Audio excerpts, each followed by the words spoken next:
Sekarang Pak, daripada di luar ngomongnya di dalam. Terima kasih. Pak Karni, ini ada sesuatu yang terjadi pada lembaga DPR ini. Mereka ingin memiliki hak memaksa. Itu nggak bisa. Karena tata tertib DPR yang mengatur raker apa dan sebagainya itu tata tertib Anda, tidak mengikat kami. Itu dulu. Anda membuat varian yang terakhir ini dengan MD3. Tetapi itu tidak dapat menyembunyikan keinginan DPR. Maaf karena mereka udah ketok martil, saya harus bilang DPR. Ya kan? Anda berbeda soal lain. Dia udah ketok martil, Fadlizon. Itu Anda tidak bisa sembunyikan bahwa mempunyai keinginan memaksa dari 122 itu. Itu Anda nggak punya itu. Karena itu saya baca dari keterangan Menteri Kumdang ya, bahwa Presiden mungkin tidak menandatangani, toh ini bisa jalan karena setelah 30 hari dia akan jalan sendiri. Itu tidak ada jaminannya bahwa jajaran di bawah Presiden demi etika pemerintahan akan mengikuti Anda. Jadi undang-undang ini dia serta-merta menjadi waria, tidak berfungsi. Ya, waria.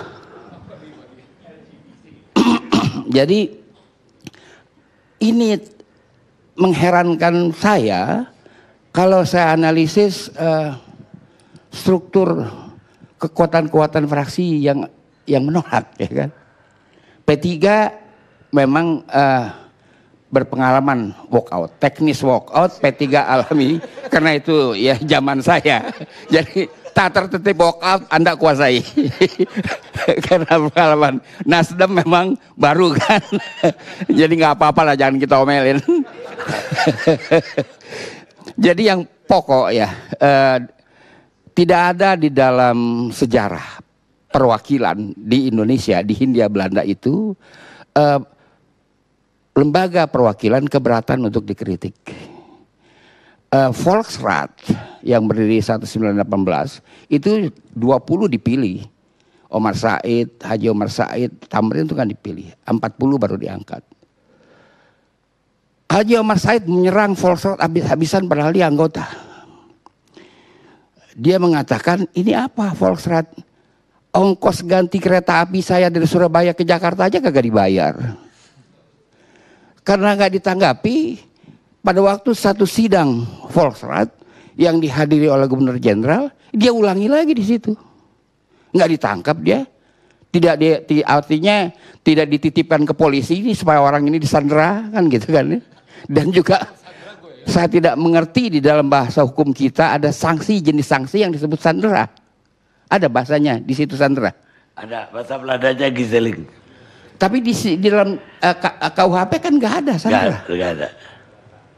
Anda cantumkan ini sandera, kita nggak paham di sandera itu maksudnya diapain. Oke, itu satu. Yang berikutnya Haji Agus Salim itu menyerang ini adalah komedi omong, bukan perwakilan rakyat. Nggak ditangkap. Kalau BPUPKI zaman Jepang itu kita anggap sebagai lembaga perwakilan, itu yang menentang kan banyak. Kelompok Syahrir. Kita nggak mau kemerdekaan dihadiahkan oleh Jepang. Tahun 52 itu DPR masih kantornya yang sekarang ditempati oleh Ibu Sri Mulyani, Menteri Keuangan yang terbaik di dunia. Ini sejarah, jangan ditertawakan. Sejarah harus kita terima. Itu diserbu Pak. Habis bangkunya diacak-acak pada bulan Oktober 1952. Karena DPR mencampuri hak budget yang merupakan otoritas dari pertahanan. Itu dihajar.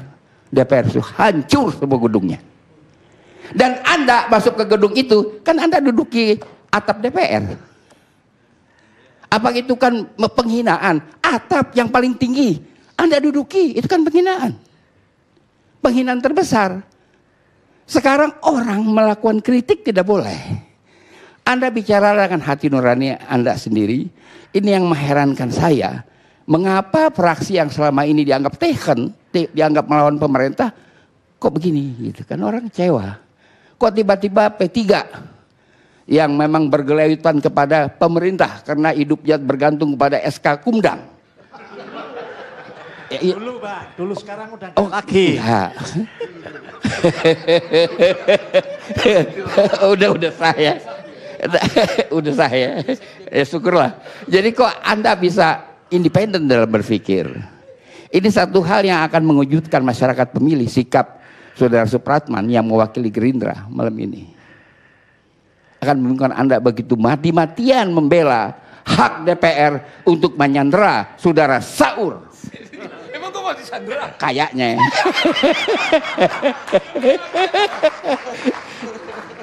Jadi saya lanjutkan lagi Pak ya. Tadi saudara kita Masinton apa ya, Pasar Ibu ya? Ya, you bilang saudara media. Mengatakan P3 itu DPR Orde Baru adalah 4D. Ya kan, diam, duduk dan sebagainya. Begini Saudara Masinton. Yang pertama sebelum DPR Orde Baru, yang pertama adalah DPR GR Reshuffle. Aksi pertama dilakukan oleh Sohoki, membawa seperangkat alat-alat kosmetik.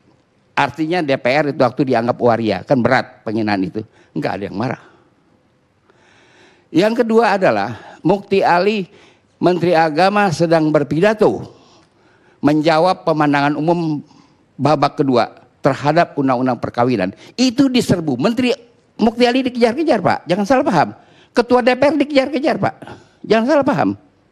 Dikejar-kejar. Disembunyikan dia. Tempat duduknya diinjak-injak. Tempat duduknya diinjak-injak. Tahun 73. 73 Pak. 73, 74. 73. Itu terjadi Pak. Itu terjadi. Kemudian 74 masuk lagi undang-undang yang telah disempurnakan. Ya. Itu terjadi. Nggak ada Pak Harto marah, nggak ada Pak dalam hal ini. Jadi sekarang yang saya menyaksikan, maaf ya, Anda ini kok lebih gawat dari Orde Baru yang Anda serang. Cara berpikir Anda aja. Betul gawat, saya ngeri saya mendengarnya kan itu mengenai pasal 122 ya. Ngeri Pak. Itu haraplah itu Anda berpikir ulang bahwa ini nggak benar yang Anda lakukan ini. Anda tidak berhak mengatur rakyat. Anda mengatur negara melalui perundang-undangan, melalui pengawasan dan sebagainya. Undang-undang itu pun Anda tidak memaksa, tidak punya hak memaksa agar orang ikuti itu undang-undang, melainkan itu oleh pemerintah. Anda tidak berhak membuat penjara. Ini sepertinya ini kalau dibiarkan DPR akan ada undang-undang MD 3 diubah lagi, ada pasal yang mengatur DPR boleh punya penjara. Polisi sendiri. Itu batasilah diri Anda ya. Saya respect dengan keterangan dari partai-partai yang walkout itu ya kan, bahwa apapun niatan mereka ya kan, apapun yang terjadi dengan mereka, dengan koalisinya saya nggak hirau. Apa dia rengat, apa dia putus, apa dia pecah, itu nggak hirau saya. Saya per se kepada pendapatnya sendiri masing-masing itu bagus. Walaupun Saudara Asrul ya salah sedikit Pak, kita ini Eropa kontinental, sistem hukum kita bukan Anglo-Sax, jadi kita nggak bisa niru mereka Pak ya. Jadi ini yang harus kita camkan Pak ke depan, karena menjadi bingung ya. Kita akan menjadi bingung di Jakarta ada gubernur Indonesia kan, jadi kita bingung. Makin lama makin heran. Kita berada di negeri apa kan gitu kan? Berada di negeri apa? Ini yang harus kita benarkan. Yang harus betul-betul Anda belajar dari generasi 50 di dalam pidato-pidato di konstituante maupun DPR, generasi 50 itu menjadikan pentas politik itu sebagai pentas budaya, di mana mereka hadirkan Shakespeare sebagai kutipan, mereka hadirkan antara Ibni Sadat penyair Arab abad ke-4 Masehi. Tapi kalau saya dengar pernyataan Anda mengutip lagu-lagu dangdut. Tidak ada justa di antara kita, tidak semudah balik telapak tangan.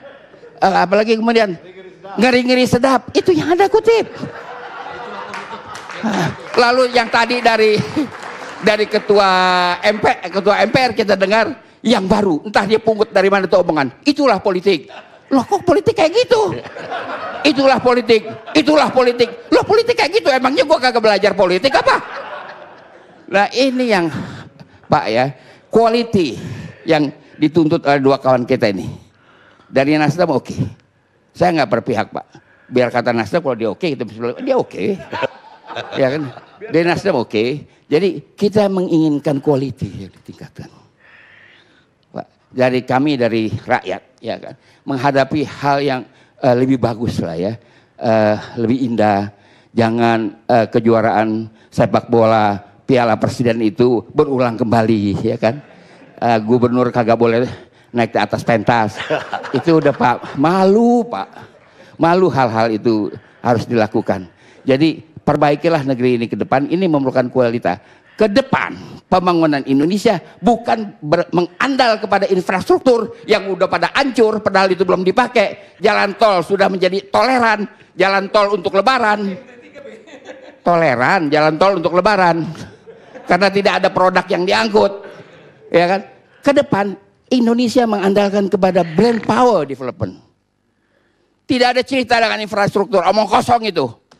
Nggak ada berguna, pada jatuh nimpa orang pada mati ketiban keren. Terima kasih.